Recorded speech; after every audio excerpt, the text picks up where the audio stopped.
Hey everyone, Stas here again. I have another album review. Today I have Kvelertak's Meir.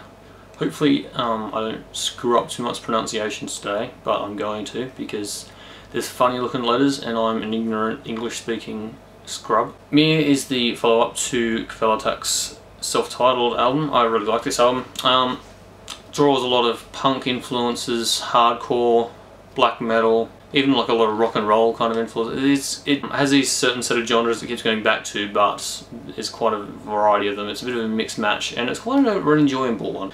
Yeah, I really enjoyed the debut LP. It was really aggressive, just catchy. It was just amazing. Had some really interesting sounds on it. I actually saw them last year in a tin shed. It was, I've got to say, Kvelertak's a pretty interesting band to see in a tin shed. Yeah. But, you know, it was enjoyable enough. Very angry, aggressive. It was good. Production on this album is very similar to the first album. Just good. A lot of this, a lot of black metal, and I think black metal is probably the primary genre it tries to, it sticks to.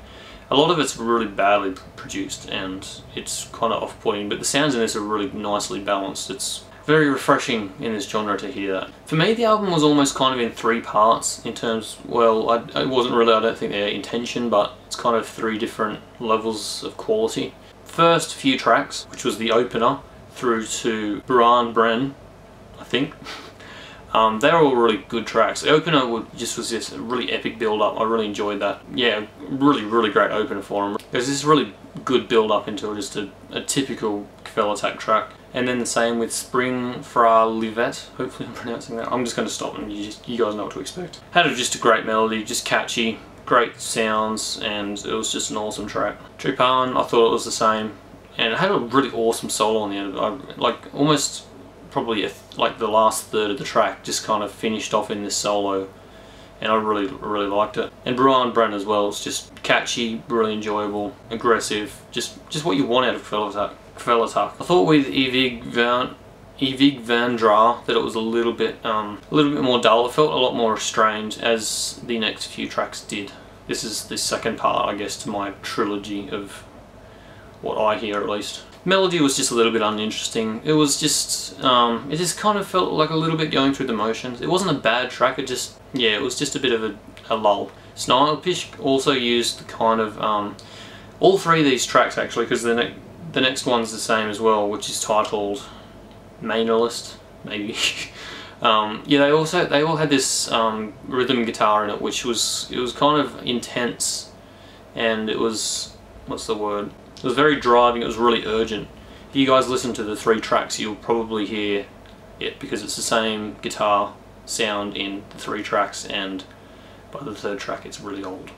And I really got bothered by that, and by the end of those three tracks I actually needed a break from the album because I was quite bored. And even in my listenings before the official listen, so to speak, yeah, I found myself getting quite bored throughout the middle of the album, and I think that these three tracks are the reason. They're not bad tracks on their own, they're just all a bit the same. Necrocosmo kind of started out pretty similar, but it progressed into this really kind of awesome, almost like a doomy kind of melody to it. And this is actually kind of like the start of a few of the longer tracks, which is, I kind of guess, this is the third part to my trilogy in my mind.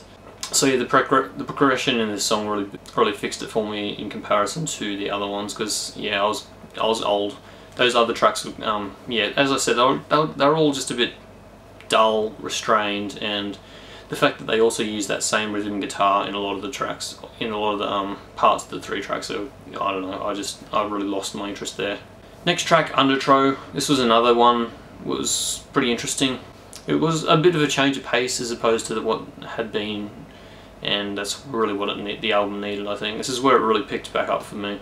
Just had this nice melody, kind of a bit more of a, like the sound progressed throughout the track, as they do in this last section. These are all a bit longer tracks, and I think Kvelertak realised that they were longer and they wanted to try and make some more progressive sounds, and actually kind of, they're really quite good at it.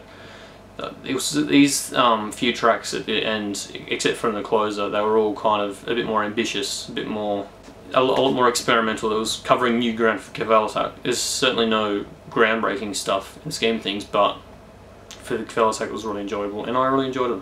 Tordenbrak was the track before the closer. This was another longer one. This was close to 9 minutes by my memory. I think it was just under.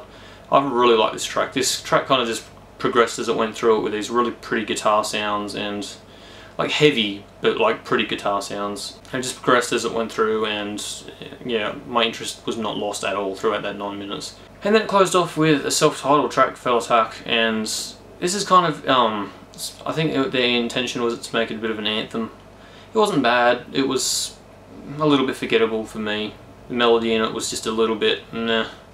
It was certainly not as dull as those 3 tracks in the middle, but it was, yeah, it was just another track.